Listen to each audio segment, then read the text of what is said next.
Now, with more digital payment options being available for consumers and businesses, how should we set the standards of speed, price, convenience, and transparency?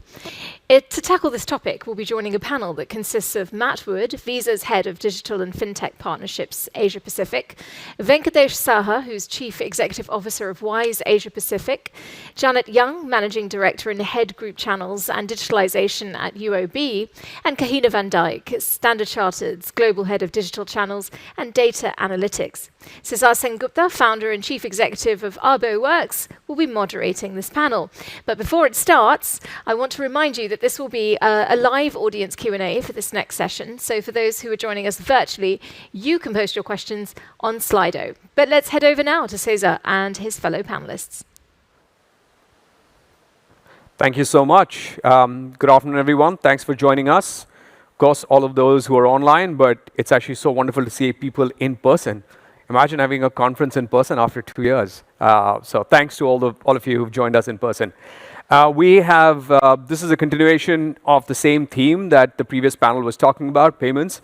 And the topic is standards, but we're going to make it exciting. This is not going to be all boring, and the panel we've all resolved, we're going to keep this exciting and fun and interesting.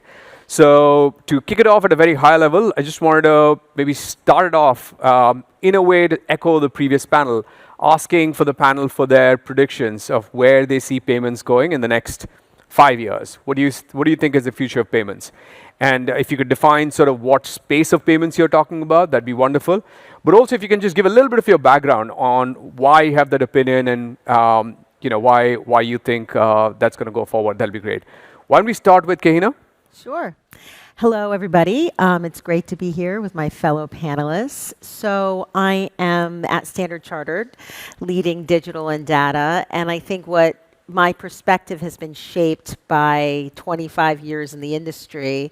I came to Standard Chartered after spending 5 years in Silicon Valley working for big tech and fintech.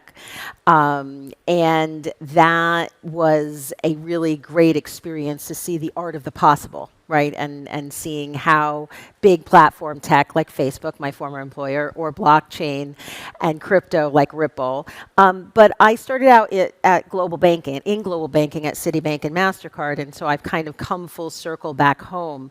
What I would say about my perspective is that it has shown me how much can change and how quickly everything can change. And so when we started out in banking all that time ago, and we started out, will the internet be anything, were those questions, the answer is that I saw the world beyond cash happen, the global emergence of e-commerce, and therefore the requirements for real-time payments happen.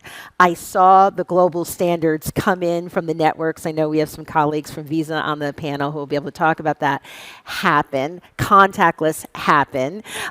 Real-time payments through your social media and platforms happen. And so everything that we thought could be possible has actually materialized in front of us. And so when I look at the next 5 years, now that we know with cloud and with real-time reconciliation and with digital assets coming into play, all we know about payments is that it has to move at the speed of our culture, and the speed of our culture is now. And so payments has to be innovative and at the cutting edge in order for global commerce to continue to operate at the level and the speed that it is, especially in the pandemic. Super exciting. Janet, do you want to go next? Hi, good afternoon. This is Janet Young, UOB. So happy to see many familiar faces and happy to be at Singapore FinTech Festival 2021. So I take care of distribution, delivery channels, FinTech ecosystem partnerships, customer experience, as well as self-service and online platforms for the bank across multiple countries and across all customer segments. Actually, when Cesar said, let's talk about payments in 5 to 10 years, I said, do we have the entire afternoon? Right? Because we could spend the entire afternoon talking about it. But let me kind of take my first point. I still see payments as a means to an end, right? Because we pay for goods and services, we pay for a good cause, a donation or a gift, and maybe we meet financial obligations. So payments as a means to the end has really, in the last 5 to 10 years, like Rena said, transformed a lot. But to me, payments is really at the heart of embedded finance. It is as good as it gets. So as we look at how the world converges, as an embedded finance in all various ecosystem partnerships, whether you are doing a ride-hailing, you are purchasing food, you are going for a holiday, everything these days are embedding payment as part of an integrated journey. And I think that's going to define how payment proliferation will actually continue.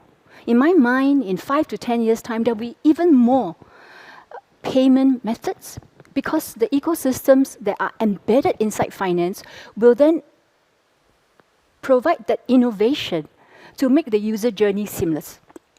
So the second dimension, I feel, besides embedded finance, is about digital currencies, right? Because both online, offline, we want a totally seamless experience, but there's so many things happening in the digital economy.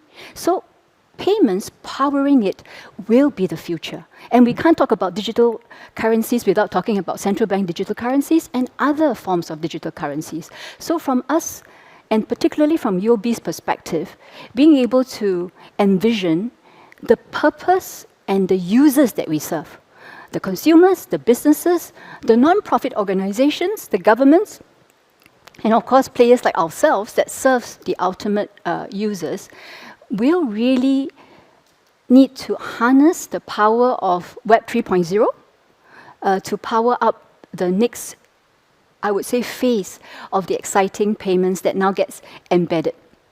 Thank you. Super interesting. Speed of now, embedded. Venkatesh, what are you predicting? Thanks, Isa, and thanks to my fellow panelists as well. It's good to be here. I work for a company called Wise. We're a British fintech company that's listed on the London Stock Exchange. And I come from the realm of cross-border payments, which is what we're trying to make just a little bit easier. And my own view on the topic is by and large, domestic banking and domestic payments is in a great place already. Today, in a place like Singapore, or thanks to the work, Caesar, that you did in India with Google, it doesn't take me much to whip out my phone, send money to somebody else. That person has that money free at no extra cost immediately. We still don't have today that in the realm of cross-border payments. It's still non-transparent, expensive, takes a long time, and that's what we as a company are trying to fix. If you look at World Bank estimates, I think the average cross-border remittance still costs anywhere between 5–6%. Our company in the markets that we are present in and serve offer it on average at about 0.6%, but my prediction is that in the next few years, that number will trend as close to zero as possible, possibly even free.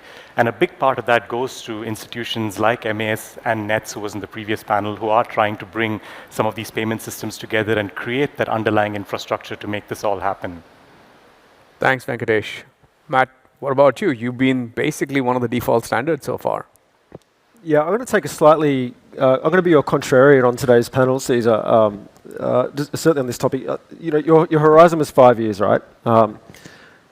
Looking through a lens of consumer payments, I actually don't think that the ways that we will be paying in 5 years' time will be drastically dissimilar from the way that we're paying today. If you kind of zoom me up to Mars for 5 years and drop me back down, I don't think I'll be looking at the way we're paying and the way economies are working, the way commerce is happening, thinking that we're seeing things being drastically different. I think there'll be more proliferation of the technologies that are already there today. I think there'll be more fragmentation because there are more choices, and that's a good thing for consumers and businesses. I think, though, ultimately, when it comes to how that payment diffusion of payment solutions and technologies plays out, it's going to be schooled by how are we changing, changing the experience for consumers and businesses. Any technology that comes along has to be solving those two problems. Otherwise, it's destined to go nowhere. Thank you, Matt. That's very interesting. Just to share my perspective, I'm Caesar. I'm a founder of ArboWorks, which is a stealth mode startup right now. But previously, I led payments and next billion users at Google. And one of the projects we were very engaged in is Google Pay, which used to be called Tez, which launched as Tez in India. And one of the great experiences we had in seeing how standards could really drive adoption happened with Unified Payment Interface, or UPI, in India. Just to give you a quick background, when UPI started, India had practically zero digital payments happening, very few. Last month was the first month that $100 billion US went through UPI. It was the first $100 billion month. I mean, and that's happened in roughly 4 years. 150 million people are using it. Active adoption. We're seeing similar patterns early, very early, in Brazil with Pix, which is also super exciting. So we've seen standards come together. So I do feel like if the speed can be solved, if it can be embedded in a way, if you can have innovation at the right level, it becomes pretty interesting. So maybe for the next part of our conversation, let's switch a little bit to talking about how do we make sense of all these choices that are emerging, and how do we sort of help create some of these standards coming together as a body? What should these standards be? Who should set these? What should we optimize for? So again, Kahina, do you want to lead us off here? So we just found out that as Caesar was working on Google Pay in India, I was at Facebook and my team was working on payments through WhatsApp, right? Which was a big secret back then, but it's no longer secret.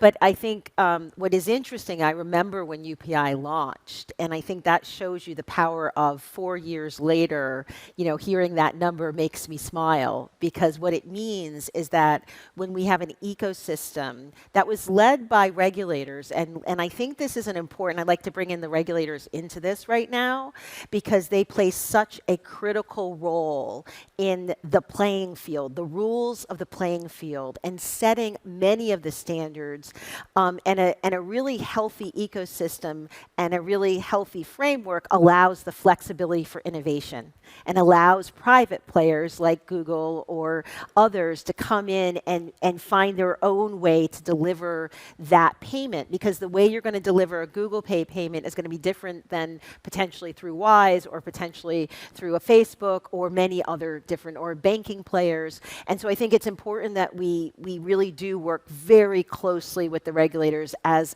the lead collaborators in setting those frameworks and making sure that it doesn't get too prescriptive, so innovation doesn't get constrained. And so I would just say regulators play a critical role, I think, in starting something like that. And the one thing I would just say about UPI and other kind of networks like that is it had to solve the connectivity, the secure connectivity, and it had to solve the digital identity.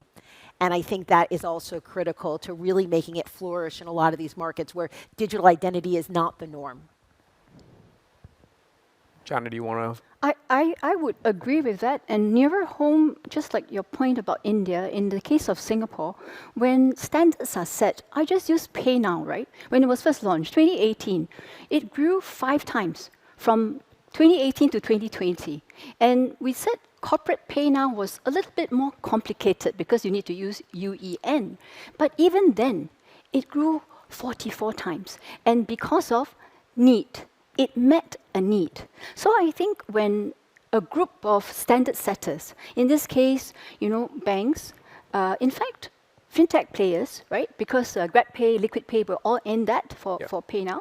And when they come together, thinking of the user, simple, easy to understand, phone-by-phone payment, right? And it solves for security, right? Safety, and in a way, traceability, right? Because I know who I'm paying, and when the person receives it, I get a ping back. So that entire way of going about setting standards is a good model.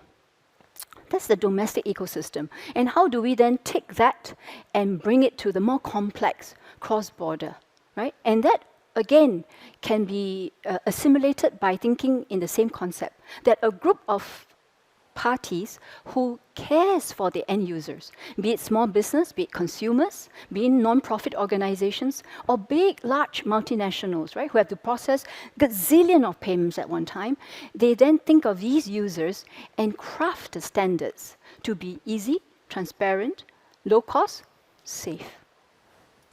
Matt, you were... Yeah, there was just a point there I think really we should emphasize a little bit. Like in the context of standards, we tend to think about technology standards, ISO formats and those sorts of things.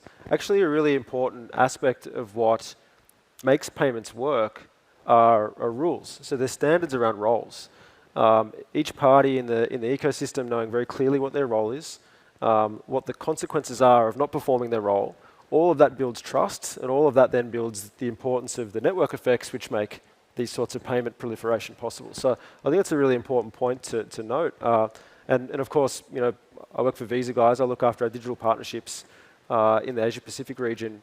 And we're a payments technology company. We provide technology infrastructure, but importantly, we provide the rules framework for everyone within our ecosystem to operate with confidence and knowing what their role is. So I think that's a really important point to emphasize, Janet. Yeah.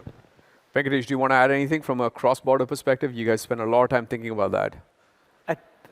I think the points made around the physical infrastructure and the rules are important, but then what is important, I think the next step is to make sure that you can invite as many players to take part in it, allow them to innovate, and I think that's where the regulator's role again is important in creating the right licensing standards. So I think what MAS has done really well in Singapore is have an activity-based licensing framework for payments companies, certainly like us, where we're regulated just for the specific activity that we do, not like a bank, not like any other kind of company. And therefore, the risks that MAS sees are commensurate with the activity that we do. This makes it easier for companies like us to come, first, offer our services in a place like Singapore, but B, also then connect directly to the payment infrastructure here in Singapore, which means we can then own the customer experience end-to-end and keep innovating. That's super important. I think you brought up regulators, the roles, you know, how to work together with the regulators. But in the international domain, like how do you, like who adjudicates? Who are the regulators? Who drives standards forward? Have any of you thought about that or have any comments on that? I can take a stab at it. I mean, I think it depends on the market. And I say that having worked in many different markets where there are times where there are very strong bodies of stakeholders. The banks coming together is one example versus the regulators taking the lead, or the payment networks, quite frankly. The payment networks started as rule makers and then kind of became technology providers. And I think it really depends on the market. I will say the maturity of what is already in the market matters, right? And I think there are some places where they were able to leapfrog some other systems that were archaic but working, right? And it was like, well, we already have this system. We don't need something new, which is in other markets, when I look at like, where did like mobile payments take off? They took off in Bangladesh with Bcash. They took off in parts of Africa because it was a need and there was no infrastructure. So I do think there are many examples of where market conditions were such where who could come in with the best solution at the moment. And then sometimes the regulators had to catch up to those systems. In other places, I think we're in a mature enough kind of global condition, especially with cross-border commerce, to understand, and the regulators, I think, are doing a good job of talking to each other, to now say we're actually at a stage in our industry where like the proliferation of choice for consumers is good, but you need interconnectivity, and that interconnectivity is going to require some coordination to make sense of it from both the technology standpoint and a rule standpoint. So I think that we are, as an industry and the regulators, in a very different place than we were even a few years ago. I was going to add to that, right? I think trust is important, implicit, right, in payments, because no one wants to pay for something and need to only realize that it's gone to somewhere wrong, right? And that kind of encapsulates what, when things go wrong, who is going to be accountable, right? The governance framework, and if there is trust in good times, when we call it, in a bank, we call it happy flow. What if it's not a happy flow? Right? So where is the recourse? What is the dispute handling, particularly for the small guy? So for us at UOB, we bank the individuals, the small business, and large companies. When it comes to recourse, usually the smallest denomination needs to be protected. And I think that's how the parties, I mean, to your point, right? Again, although it depends, there must be some degree of standard set to protect the lowest common denominator. And then I think that will help to engender trust. And I mean, at UOB, that's what we care a lot about, right? Trust. Once you get that, And once you have that anchored, then all the rest of identity, security, data, and everything else would fall in place, I feel. So regulator, I would say, is quite implicit, right, in this whole equation, just like all of us in whether banks or payment service providers. Either if you want to add anything? I think just to continue and really quickly is, yes, the regulator is important, but we want more regulators to talk to each other. I dream of a world where I can wake up and the regulations are harmonized. So in the European Union, as a payments institution, you can get a single license and you can offer your service in 27 markets overnight. And that's because those regulators got together 10 years ago and figured that this could actually help innovation, help the consumers. Why not do something like that at an ASEAN level? And so MAS is taking the first steps there with all of these connections between their payment infrastructures, and I can't wait to see what comes next. I love your dream. I share it. MAS is certainly a proactive regulator and taking some great steps there. I think I don't really have anything beyond that to add, other than to say the payments ecosystem is comprised of so many constituents and so many roles that are played by different entities. And when you talk about standards, each of those actors will have a different view as to what should be standardized. Merchants might be looking for payment success rate improvements, lower fraud. Consumers will be looking for greater convenience and frictionless choice at checkout. Regulators will have their own agenda around perhaps cost and efficiency. The reality is all of those have to be weighed up and balanced. And I don't think really, with the complexity that existed in the payments ecosystem, that any one player can take every time a kind of leading, shaping role in the way that standards are developed. That's very cool. Thank you. Let's take, actually, we are getting a bunch of audience questions, so thanks to all of you who've been sending in questions. Just giving you a heads up, we'll turn to audience questions soon. I want to just end my part of the section with like one sort of provocative question. We've talked about standards, we've talked about regulators, governments. What about crypto? This thing that's brewing around. Like, how do you think that's going to come about and affect this whole space around payments and standards and regulators? How do we provide all the guidance, security, and everything you guys talked about in that space? I feel like you're looking at me. So I used to work at a crypto company, which was also a cross-border settlement provider, Ripple, and I saw a couple of questions come through. I cannot make any predictions about XRP or any other digital asset, but what I can say is that I think digital assets provide a unique opportunity around efficiency and FX cross-border, especially in markets that are not the primary FX markets, but in many of those countries we're talking about, like in Peru, the currency is sol, like sol, like the sun in Spanish. And I think that the power of digital assets to be a potential bridge currency to create efficiency, I think is absolutely possible. And everyone can see how that could create value to go in and out in seconds versus waiting for markets, especially in the secondary FX market. So I think there is absolutely a role to play. I think there's a role also just from the technology standpoint around blockchain and DLT as a secure technology. And so I think we do have to separate digital assets and the cryptocurrency fever from the actual blockchain DLT ability to provide secure transactions. And we are all leaning in. A few years ago, when I first joined a crypto company, a lot of people, my old banking friends, were like, what are you doing? That's so crazy.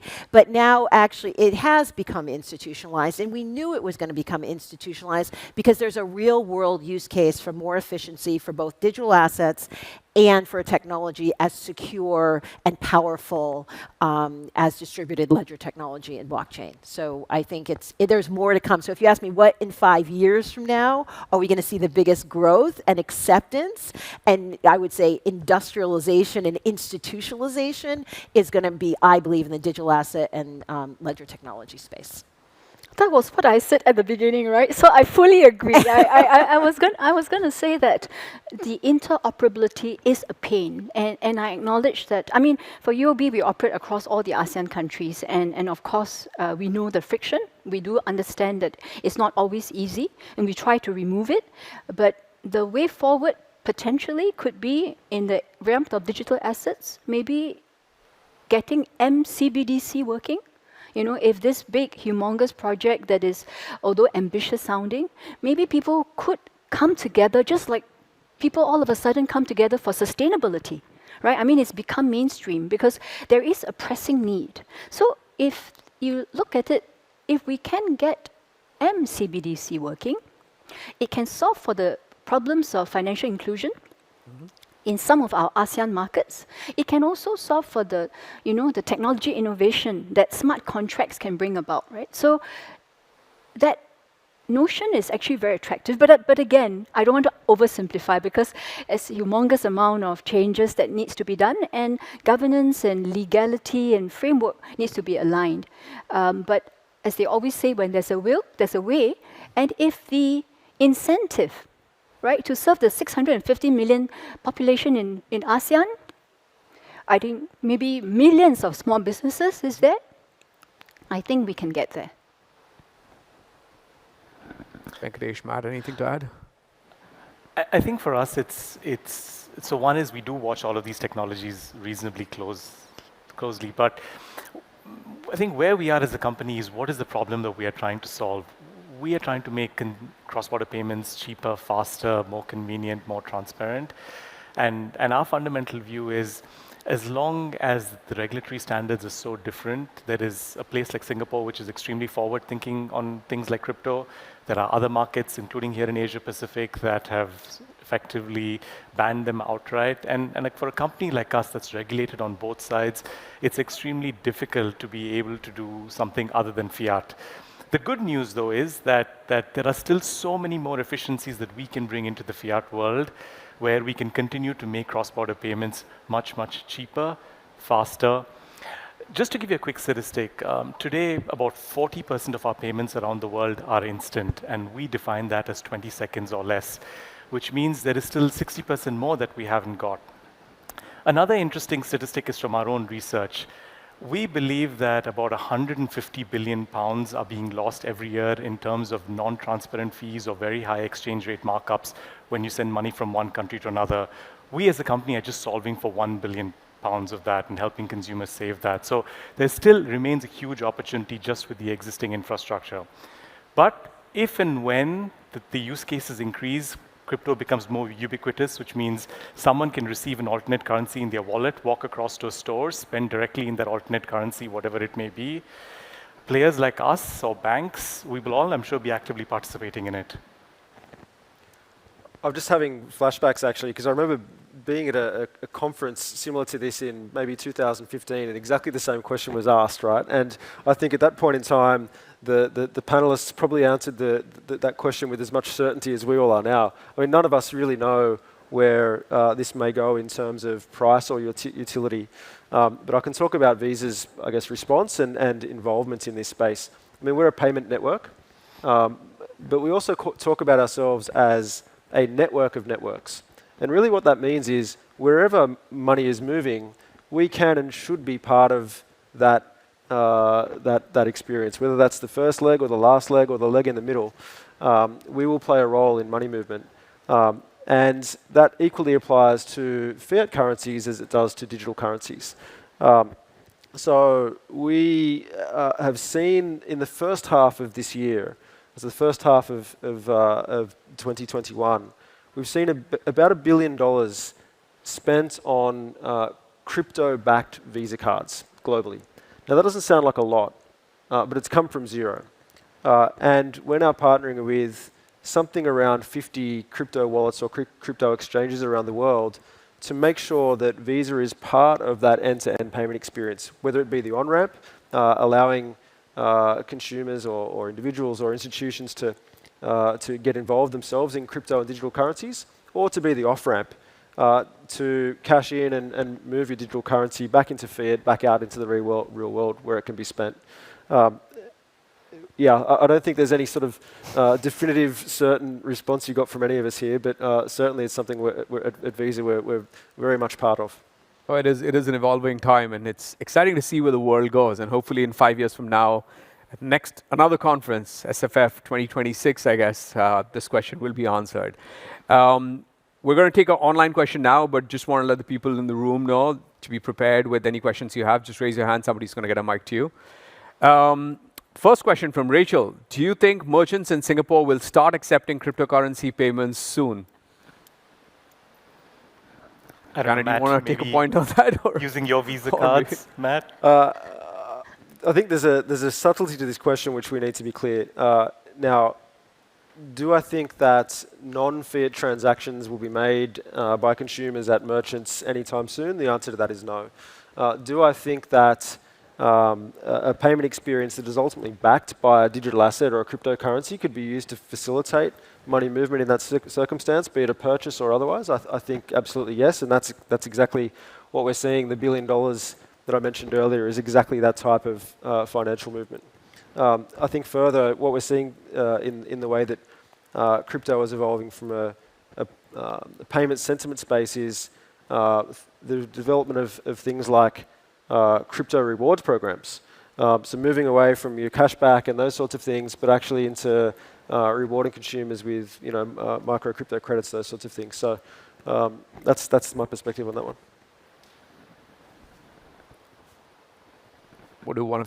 Anyone else here has a view on whether merchants will start taking crypto? I mean, if we're just making predictions, I think that what is really interesting is that Visa is now showing, $1 billion in crypto wallets, which means you have an account at a crypto exchange or a crypto company.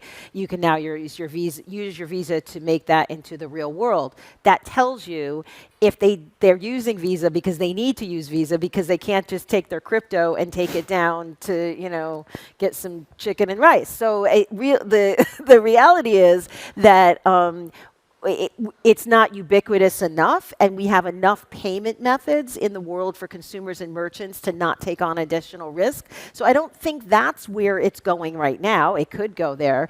I think right now we're just trying to understand the role of digital assets in either the asset collection, meaning I have an account with crypto in it, I want to be able to trade crypto, or the institutional use cases of going in and out and driving greater efficiency. So I think we're a little early. I can be proven wrong in 5 years, roll the tape, but I think right now we're in a different place in the development. I think we're perhaps forgetting Tesla's announcements earlier this year, right, where they did announce that they would accept cryptocurrencies for purchase of Teslas. I think they walked back from that decision after about 5 weeks. Mind you, the price of Bitcoin had exploded in that 5-week time as well. I think the point there around volatility is the issue, right? I mean, it's such a volatile, in terms of value, such a volatile asset. Yeah. But do any of you see any demand from merchants? Like Janet, do you have merchants coming to Yobia and saying, we've been working with you for so long, can we take Bitcoin for natively? I think it's the same question that, Venkas was talking about. What problem are we solving for, right? I think in Singapore, we have so many choices already, right? We have so many choices. Just go to any simple merchant, you see this, SGQR, and you got so many small little logos already appearing. So in terms of choices, in fact, they're spoiled for choice, right? Yeah. So for us, we see it the other way around. It's what value you can give, to the merchants, and what they want.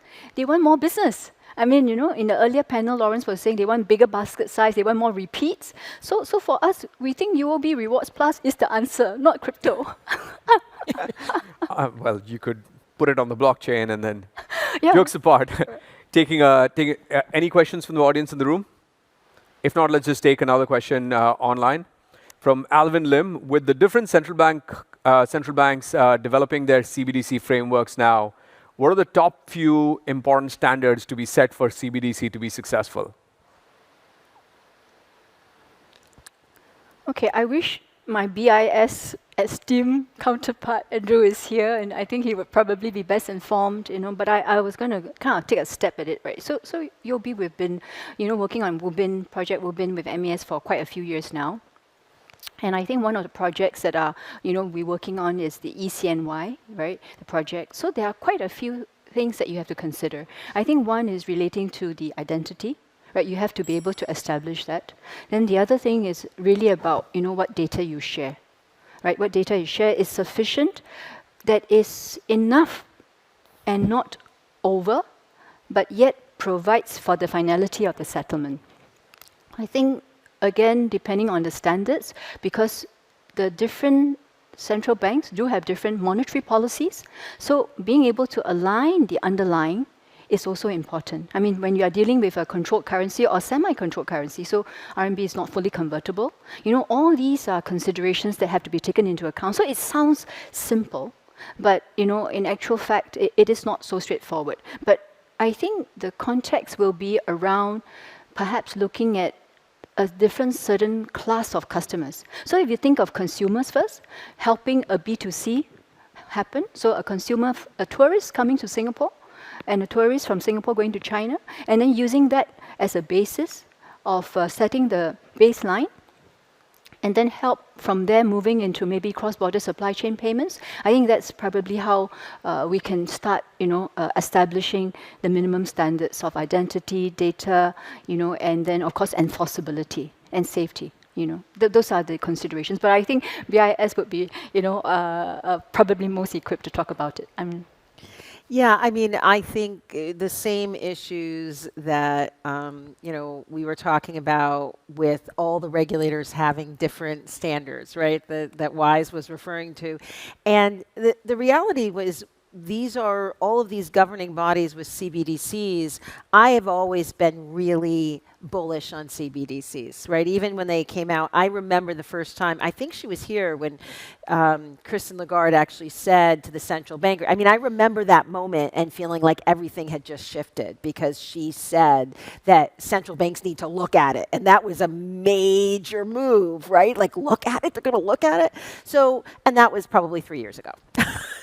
Right now, because it's the trust issue that we brought up earlier. The technology exists today to do everything that we're talking about, but where is the trust found when we're talking about the money of a country, which means the economy of that country, which means the well-being and prosperity of the citizens of that country. And so I think CBDCs, the only reason they haven't happened and taken off like wildfire is because the central banks are being thoughtful and they don't have the technology. Some of them, I'm not mass excluded, they don't all have the teams that really even understand how to do it. So we've got a couple of things that need to develop. Number one, the central banks around the world need to understand how they're going to incorporate it into their governance and the rules that they have today with fiat. What needs to stay the same, what needs to change. Number two, they need the technical and digital expertise to be able to execute it.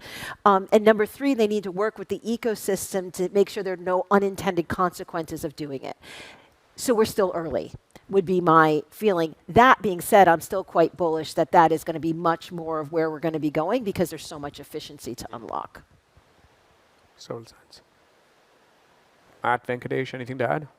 I have nothing to add on those two. Excellent answers. Yeah. I think one point I'd want to add on, this is less about the standards for CBDC, but one of the things to optimize for. In my experience, like the transaction costs, if those can be driven down low, and with CBDCs, governments have a lot of control over that, ideally if they can get down to zero, particularly for small merchants. Like I still find it quite frustrating that I can't go and get my chicken rice and just have a digital currency being adopted in every single place, primarily because of the cost. But again, seeing what happened in India, some of the other places, when small merchants can take small amounts of money for free, you suddenly see an incredible growth in adoption. So my dream is actually CBDCs and governments will be able to make like small transactions at least free for the vast majority. That would truly democratize payments in many ways. So with that, there's one last question, and we only have 2 minutes, so maybe we'll have to go through this super fast. So this will be a lightning round in like 30 seconds or less. I'm going to shorten the question. Do you anticipate fiat currencies to be still relevant 5 years from now? And I'll stop there to make it even more controversial. Let's go, starting with you, Karina, in 30 seconds or less. 3 seconds. Yes.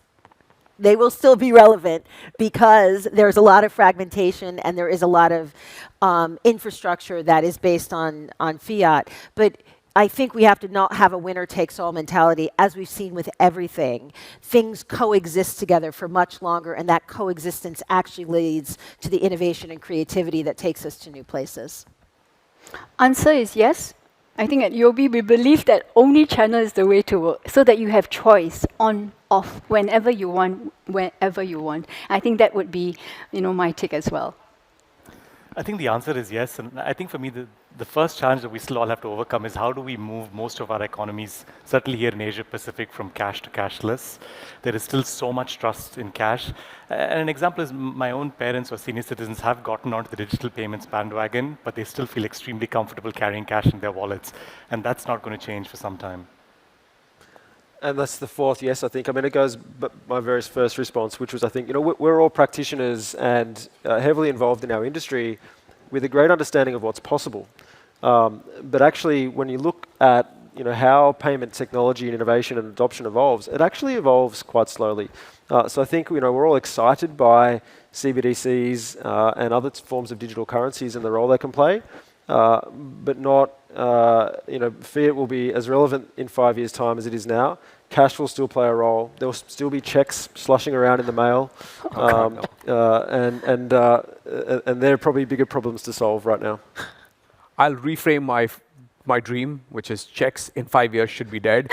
But on that note, this panel is pretty universally in favor of fiat currencies. Will stay there, importance of standards, and we're excited about what the future will bring. Thank you all for joining us. That's all for today. Thank you. Thank you. Cheers. Very big thank you to Cesar and his fellow panelists for the thoughtful discussion on setting payment standards as the digital payment revolution is happening.